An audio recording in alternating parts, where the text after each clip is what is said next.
And then another really popular thing to do is to bake in the sun with really toxic stuff. And baking in the sun with chemical cocktails of regular sunscreens, that damages the DNA. It affects the hormones. It creates reactive oxygen species, which is all this inflammatory stuff. And it's definitely something you don't want to be doing, because all of this stuff, all of these things that we do in the name of beauty, it alters the course of the cellular architecture and the innate intelligence in the cells. So that's essentially what's happening with beauty care right now. And it's not necessarily beauty care, but I'm sure we all use something to just put on our bodies every day. All of those particular ingredients, I mean, there's tons of toxic things, but all the ones listed, those are all petroleum derived. So our skin is such a beautiful thing. We're essentially trillions of cells and organisms held in a sack of skin that's mostly water, charged by electricity. So we are the body electric, and our skin is this amazing communication device. It's our vessel that communicates with us and the entire world. It communicates. It's the first line of defense, so to speak, between us and all of the energies, all of the organisms, infectious and non-infectious, on the planet. Our skin is our universal uniform. It's like our God's pajamas. And these pajamas are this amazing membrane that is a protector. It's a filter. And, you know, if we touch our toe, it's like our whole body knows that we're touching our toe. The net of the whole thing is like a holographic information resource, because the skin's connecting with the endocrine system, with the brain, with the nervous system. So if we're applying something that's toxic, the skin knows.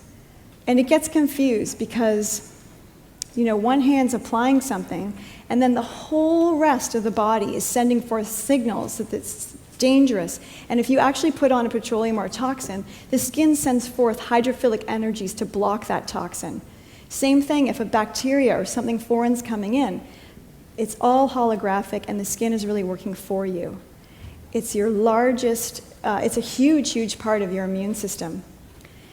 But when we use substances that are harmonious with the skin cells, that are really vibing with the cellular architecture, and these would be like plant tissues and things that are working with the skin, or minerals like sulfur, they seep right into the skin. Essential oils, not only are they seeping into the skin because they're lipophilic, but they're also communicating with the endocrine system at the exact same time. So they have great rejuvenating substances.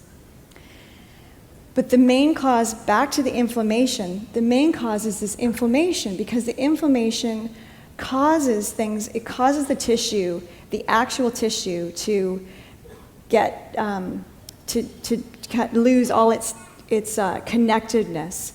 And so inflammation, when there's inflammation in the body, it releases free radicals, it creates oxidative stress.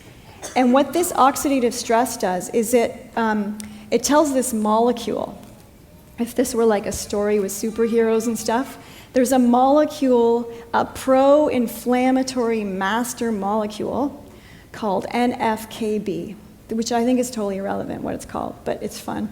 And it stands for nuclear factor kappa B. But the main thing is that this is pro-inflammatory, so it's for inflammation, and it will go in, it's like the nemesis of the skin story. And that molecule will cascade in the body, and then those molecules migrate to the nucleus of the cell, and then that attaches to the mainframe, which is the DNA, and then the DNA sends forth, which is not really supposed to be doing, but sending forth more inflammation, and that inflammation sends forth an inflammatory cascade of cytokines. And cytokines are basically destroyers of the cells. And then this whole process also creates inflammation in the extracellular matrix. And the extracellular matrix is It's the fibers and tissues that they're not actually a part of the cell, but they support the cell. And when that inflammation goes to that area, then another sort of nemesis in the skin story is the release of these negative enzymes, elastase and collagenase, and these are responsible for deteriorating elastin and collagen. So that's where you get that thing, which is a huge thing in skincare, is the elastin and collagen network, wanting to keep it really strong.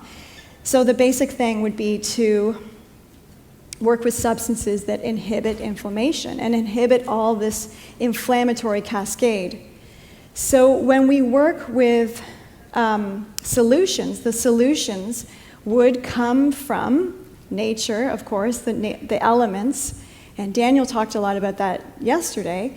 So the elements that have the solutions for skin cell rejuvenation come from the sun, water, minerals, and plants. And that's not just because they're natural, but it's because they contain in their essence the self-organizing principles that can relate to the cell's architecture.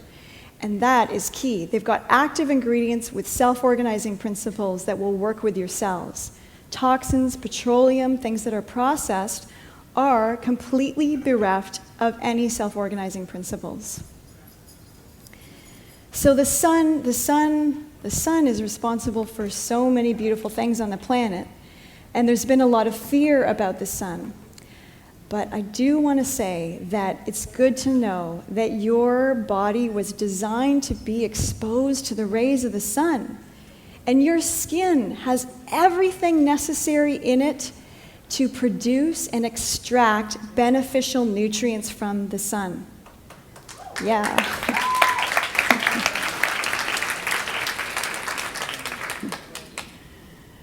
So get some sunshine. It's a good thing for sure. When you're in the sun and you're exposed to the sun's rays, you actually strengthen your skin's immunity. And our skin is so amazing. Just like the plants, we have our own form of photosynthesis. And our skin is able to convert sunbeams into really amazing regenerative substances. One of these substances, which I'm sure you know of, is vitamin D.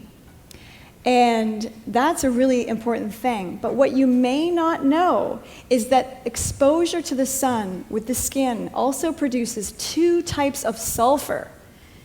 Sulfur, a cholesterol sulfate, and vitamin D3 sulfate. And these are very integral for cellular health. So from being exposed to the sun's rays, you will produce sulfur, cholesterol, and vitamin D.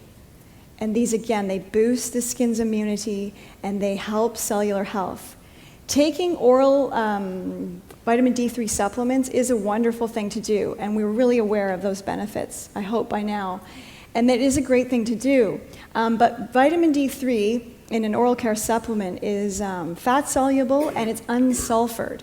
So if you take that, you're not able to get the vitamin D3 sulfate, and that vitamin D3 sulfate is water soluble, where the D3 oral supplement is fat soluble. It's sulfured, and it travels freely through the bloodstream. So when we get sulfur from the sun, we're able to boost the skin as a barrier against bacteria. And then another really cool thing is that the sulfur activates electrons, and they activate the electrons that are part of the sulfur proteins in the mitochondria. And the mitochondria, having that be really strong and healthy, is definitely a part of cellular longevity.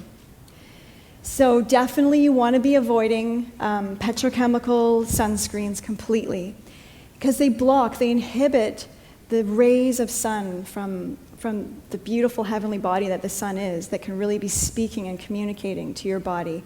And if you need to protect yourself from overexposure of the sun's rays, which can happen, then you want to be using plant substances that have sun harmonizing and photoprotective properties, or a non-toxic zinc that can reflect the sun's rays.